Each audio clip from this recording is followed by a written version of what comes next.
In a city destroyed by war, what hope can there be for justice? Tens of thousands injured in the fighting, millions of dollars in property damage, and the fighters who've held the city hostage for the past 3 years. This tiny courthouse in a 4-bedroom home is now dispensing justice for a city of 3 million people.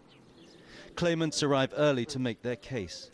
Ismail shows me the shrapnel injury from an ISIL bomb earlier this year, a deep scar in his belly, exit wounds on his back.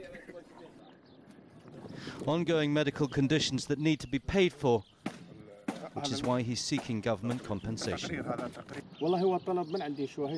Last Tuesday, the judge asked me to bring witnesses to prove what happened to me, and only then I can get compensation.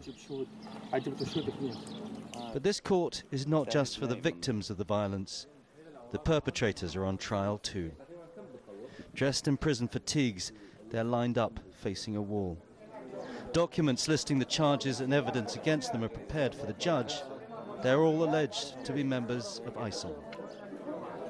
Inside the crowded courthouse, people queue to see the judges. It's chaotic, and frustration hangs in the air. One mother waits with her injured daughter, her feet lost to an ISIL mortar. A heavily armed soldier brings a prisoner to be charged. Detained in West Mosul, they say he's a killer, as his bindings are cut off.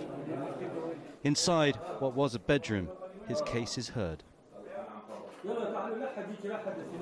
Other ISIL members are brought forwards, their heads bowed. For them, justice will be swift. If guilty, they'll be sent to Baghdad for execution.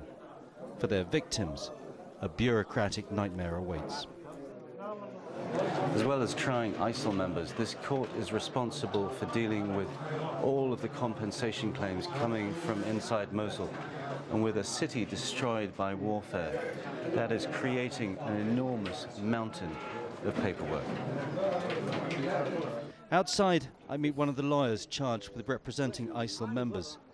While he himself won't represent some accused of the worst crimes, he still believes they're entitled to a defense.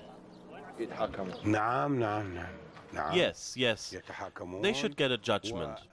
And in case I refuse to represent them, for example, the judge will provide a lawyer, because they have a right to a fair trial. And the mother of 2-year-old Imama has also finally filed her claim. Without compensation, she can't afford the treatment her daughter desperately needs. But even after so much suffering, it's not vengeance she wants. I don't seek revenge. They will find vengeance when they meet God. Tony Cheng, CGTN, Karakosh, Northern Iraq.